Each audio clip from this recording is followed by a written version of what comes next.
വല്ലാത്ത ക്ഷീണം. നിനക്ക് ക്ഷീണമില്ലേ? ഒരു കത്തി ഊരടാ. അയ്യ, ആ ഗോതമ്പ് അവൻ എടുത്തേളാ. ഇനി ആ പൊതി കഴിച്ച് അവന്റെ രൂപ എത്ര ഉണ്ടോ നോക്ക്.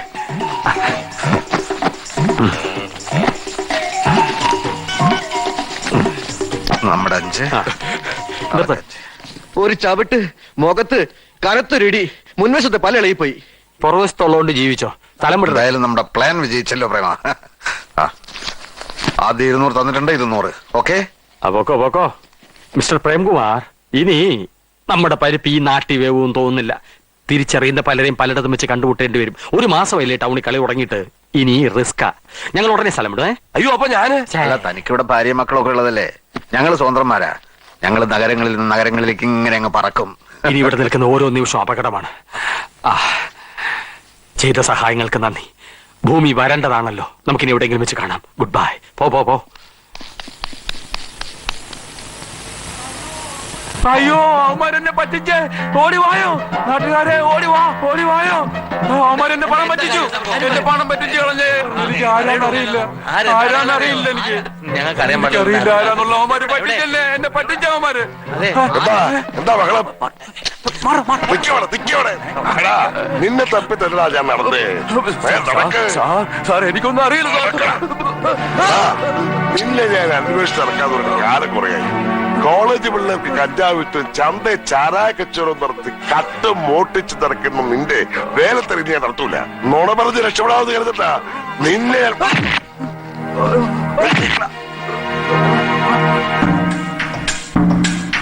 അവന്മാരാണ് എന്റെ പണം തട്ടിയത്. പാച്ചന് പറയുമോ?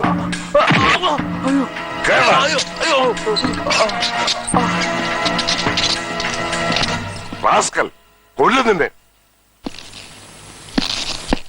സാർ, പിടികിട്ട പുള്ളി ഒരാളെ കിട്ടി സാർ. അല്പം ബുദ്ധി ഉപയോഗിക്കേണ്ടി വന്നു.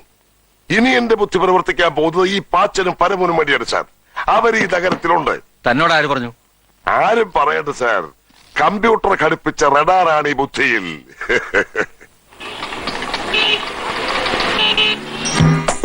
രാഷ്ട്രീയത്തെക്കാൾ മാന്യതയുള്ള ഒരു തൊഴിലെന്ന നിലയിലാണ് ഇവർ ഈ വഴി സ്വീകരിച്ചിരിക്കുന്നത്. ഇവരാൽ കബളിപ്പിക്കപ്പെട്ടവർ അസംഖ്യം. പോലീസ് രേഖകളിൽ ഇവർ അറിയപ്പെടുന്നത് പാറശാല പാച്ചൻ, പയ്യന്നൂർ പരമു എന്നീ പേരുകളിലാണ്. പക്ഷേ ഇവരുടെ യഥാർത്ഥ പേരുകൾ എന്താണെന്ന് ഇവർക്ക് തന്നെ നിശ്ചയമുണ്ടോ എന്നറിയില്ല. പല പേരുകളിൽ, പല വേഷങ്ങളിൽ, പല നാടുകളിൽ പുതിയ പുതിയ ചെപ്പടി വിദ്യകളുമായി ഇവർ പ്രത്യക്ഷപ്പെട്ടുകൊണ്ടിരിക്കുന്നു.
സാർ, സർക്കിൾ ഇൻസ്പെക്ടർ കാണാൻ വന്നിട്ടുണ്ട് sir. Circle ഇൻസ്പെക്ടറോ?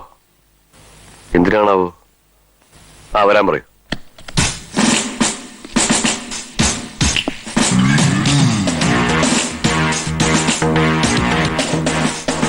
Good morning manager. Good morning. Glad to meet you. Please be seated. Circle എന്ന് കേട്ടപ്പോ തോമസ് കോച്ച് സാറാണെന്ന് വിചാരിച്ചു. അറിഞ്ഞില്ലല്ലേ? അദ്ദേഹത്തിന് മെനിഞ്ഞാന്ന് സ്ഥലമാറ്റമായി. ഓഹോ. ഞാൻ ഇന്നലെ ചാർജ് എടുത്തു. ഇന്നലെ തന്നെ സ്ഥലത്തെ പ്രധാനപ്പെട്ട ദിവ്യന്മാരെ എല്ലാം നേരിട്ട് എന്ന് പരിചയപ്പെടാൻ തുടങ്ങി. എനിക്ക് കാണണമെന്ന് പറഞ്ഞാൽ എല്ലാരും സ്റ്റേഷനിൽ എത്തിക്കൊള്ളൂന്ന് എനിക്കറിയാം. പക്ഷേ ഒരു ജനകീയ ലൈനാണ് എന്റേത്. അബ്ദുള്ള മലയുടെ അടുത്തേക്ക് വരണ്ട, മല അബ്ദുള്ളയെ തേടി ചെല്ലും. എന്റെ പേര് എ അച്യുതൻ പിള്ളൈ. പോലീസ് വൃത്തങ്ങളിൽ വെറും എ എ എന്നറിയപ്പെടും. പേരെവിടെയോ കേട്ടതുപോലെ തോന്നുന്നു. തോന്നും. നമ്മുടെ MLA തീവണ്ടി വെച്ച് വെടിവെച്ചില്ലേ? ഒരു മൽപ്പിടുത്തത്തിലൂടെ പ്രതികളെ ഞാനാ കീഴടക്കിയത്. അത് ആന്ധ്ര പോലീസ് ആയിരുന്നില്ലേ? അതെ, ഞാനിന്ന് ആന്ധ്ര പോലീസിലായിരുന്നു. ഞാനും കോൺസ്റ്റബിൾ വിട്ടലാചാര്യയും ചേർന്ന് അല്ല, ഞാൻ വന്നത് ഒരു ചെറിയ കാര്യത്തിനാ. എന്റെ ഒരു ആത്മസുഹൃത്തിന് ഇവിടെ ഒരു അക്കൗണ്ട് കൊടുക്കണം. കൊള്ളാവുന്ന ഒരാൾ ഇൻട്രൊഡ്യൂസ് ചെയ്താലല്ലേ നിങ്ങൾ അക്കൗണ്ട് കൊടുക്കൂ. പോരാത്തതിന് ഇപ്പൊ ആളിന്റെ ഫോട്ടോയും വേണം. അതെ, കൊണ്ടുവന്നിട്ടുണ്ട്. തങ്ങളെ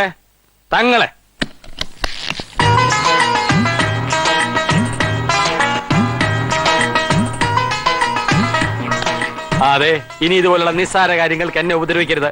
എല്ലാം പറഞ്ഞിട്ടുണ്ട്. ഫോട്ടോ ഉണ്ടല്ലോ? ഉണ്ട്. തൽക്കാലം ഐശ്വര്യമായിട്ട് 501 രൂപയുടെ അക്കൗണ്ട് മതി. ചെക്ക് ബുക്ക് വേണം. നാളെ തന്നെ 5 ലക്ഷം രൂപ കൊണ്ടുവന്നിടും. വേണ്ട, വെച്ചോളൂ, ഞാൻ ആളിനെ വിളിക്കാം. ആവശ്യമുണ്ടെങ്കിൽ ഇനിയും പല പോസിലുള്ള ഫോട്ടോസ് എത്തിക്കാം സാർ. ബാലകൃഷ്ണനോട് പറ, ഇദ്ദേഹത്തിന്റെ അക്കൗണ്ട് തുടങ്ങണം. ശരി സാർ. കൂടെ ചെന്നാൽ മതി sir. Thank you very much. എന്തെങ്കിലും ആവശ്യമുണ്ട് സ്റ്റേഷനിലേക്ക് വിളിച്ചാൽ മതി. നല്ല ശത്രുക്കളെ ലോക്കപ്പിലിട്ട് ഇടിക്കണമെങ്കിൽ സാറിനോടൊരു വാക്ക് പറഞ്ഞാൽ മതി.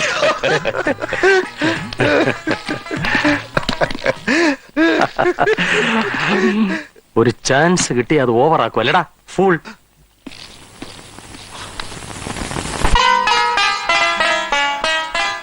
സമയമായി. മുഹൂർത്തമായി. നിങ്ങളുടെയൊക്കെ ആശീർവാദത്തോടും അനുഗ്രഹത്തോടും കൂടി ഈ മഹത്തായ സ്ഥാപനത്തിന്റെ ഉദ്ഘാടന കർമ്മം ഞാൻ നിർവഹിക്കുകയാണ്.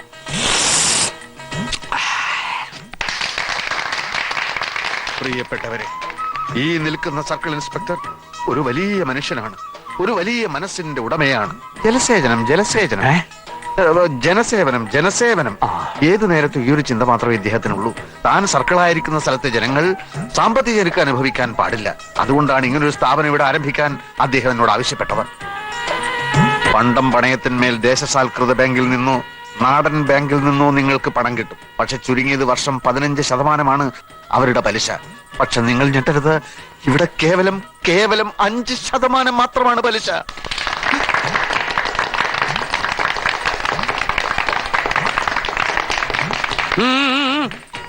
പോലീസും സ്വർണ്ണപ്പണയവും തമ്മിൽ എന്ത് ബന്ധം എന്ന് നിങ്ങൾ സംശയിക്കുന്നുണ്ടാവും. ന്യായമായ സംശയമാണ്. ഞാനൊന്ന് ചോദിക്കട്ടെ, എന്താണ് പോലീസിന്റെ ജോലി? ക്രമസമാധാന പാലനം. എന്തുകൊണ്ട് ഒരു സ്ഥലത്ത് ക്രമസമാധാനം തകരുന്നു? അത് നിങ്ങൾ ആരെങ്കിലും ചിന്തിച്ചിട്ടുണ്ടോ? ഭക്ഷണം, വസ്ത്രം, പാർപ്പിടം, ഇങ്ങനെയുള്ള പ്രാഥമിക ആവശ്യങ്ങൾക്ക് പോലും പണമില്ലാതെ വലയുന്ന ഒരു ജനത എങ്ങനെ സമാധാനം പാലിക്കുമെന്നാണ് ഞാൻ ചോദിക്കുന്നത്. പട്ടിണി കൊണ്ട് വലയുന്നവനെ ലാത്തി വീശി അടിച്ചിട്ട് കാര്യമില്ല. അവന് പണം വേണം, അത് കൊടുക്കണം. കൊടുത്താൽ ക്രമസമാധാനം താനേ വരും. ബുദ്ധിയുള്ള പോലീസർ അത് മനസ്സിലാക്കണം. ഞാനത് മനസ്സിലാക്കി. അതുകൊണ്ടാണ് ഈ സ്ഥാപനം ഇവിടെ തുടങ്ങാൻ എന്റെ ആത്മമിത്രമായ മോയിൻകുട്ടി തങ്ങളെ ഞാൻ ഇവിടെ വരുത്തിയത്. ഒന്നു മാത്രമേ തങ്ങളോട് ഞാൻ ആവശ്യപ്പെട്ടിരുന്നുള്ളൂ. അമിത പലിശ വാങ്ങി എന്റെ ജനങ്ങളെ പിഴിയരുത്. എന്നാൽ ഇപ്പോഴിതാ ഈ തങ്ങൾ എന്നെ ഞെട്ടിച്ചിരിക്കുന്നു. വെറും 5% അത്രേ പലിശ. നിങ്ങൾ വലിയവനാണ് തങ്ങൾ.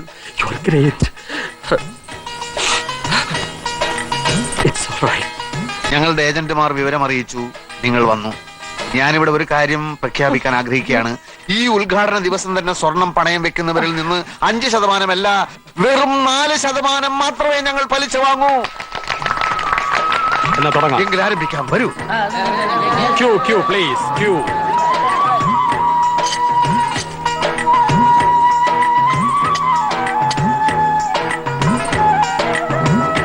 പവൻ. ഓഹോ, 3 പവൻ.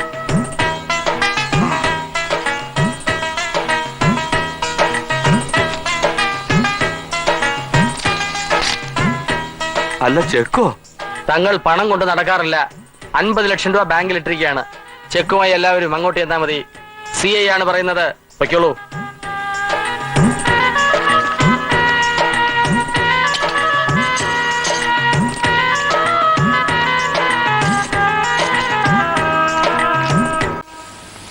സ്വർണം പണയം വെച്ചിട്ട് വല്ലവരും ചെക്ക് വാങ്ങി പോരോ? സർക്കിൾ ഇൻസ്പെക്ടറുടെ ഉറപ്പിന്റെ പുറത്താണ് ഞങ്ങൾ ചെക്ക് വാങ്ങിയത്. ഏത് സർക്കിൾ ഇൻസ്പെക്ടർ? ഇവിടുത്തെ. അക്കൗണ്ടിൽ പണമില്ലല്ലോ. ഇത് ചതിയാണ്. സോറി.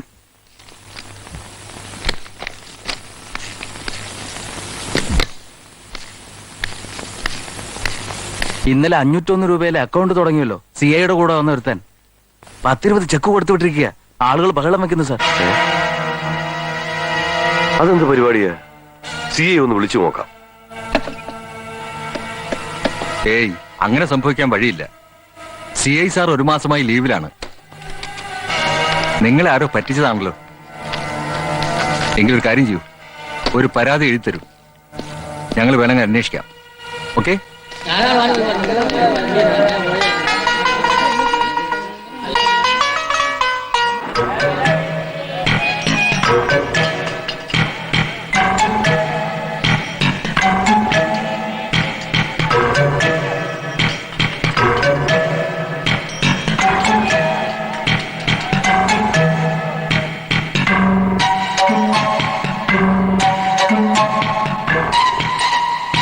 ടിക്കറ്റ് സ്ത്രീകളുടെ സീറ്റ് ഒഴിഞ്ഞു കിടക്കുന്ന കണ്ടില്ലേ? അവിടെ ഇരിക്കേ. ഒരാളെ നോക്കാൻ വേണ്ടിയാ? അത് പിന്നെ നോക്കാം. അത്യാവശ്യമാ. മൂടിപ്പൊതിച്ച് വന്ന് കേറിക്കോളും. കണ്ണും കാണില്ല, പറഞ്ഞാലും മനസ്സിലാവില്ല. അവിടെ ഇരിക്കേ. ടിക്കറ്റ്. ആരാ ടിക്കറ്റ് എടുക്കാത്തെ? ടിക്കറ്റ്സ്.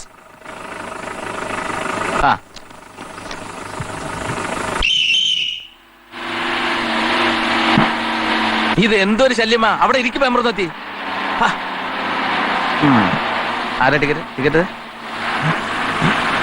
അയ്യോ എന്റെ പേഴ്സ് കാണുന്നില്ല. എന്റെ പേഴ്സ് ആരും പോക്കറ്റ് അടിച്ചു. അയ്യോ പേഴ്സ് കാണുന്നില്ല. ആരുടെ പേഴ്സ് പോയത്? എന്റെ പേഴ്സ് കാണുന്നില്ല. ബസ്സിൽ നിന്നാണ് പേഴ്സ് പോയതെങ്കിൽ ബസ്സിലുള്ള എല്ലാവരെയും പരിശോധിക്കണം. ടിക്കറ്റിനുള്ള കാശെടുത്ത് പേഴ്സ് പോക്കറ്റിലിട്ടതാ. ഓഹോ, വല്ലവരും അബദ്ധവശാൽ ഇയാളുടെ പേഴ്സ് എടുത്തിട്ടുണ്ടെങ്കിൽ ദയവ് വിചാരിച്ച് തിരിച്ചു കൊടുക്കണം. എങ്കിൽ പോലീസ് സ്റ്റേഷനിൽ പോകാതെ പ്രശ്നം ഒതുക്കാം. എല്ലാരെയും പരിശോധിക്കുന്നത് നല്ലത്. ആരും ഇറങ്ങരുത്. പെണ്ണുങ്ങളെയും പരിശോധിക്കും. പെമ്പ്രന്തൊത്തി അവിടെ നിൽക്കേ. അവളാണ്. അവിടെ നിൽക്കാനാ പറഞ്ഞത്.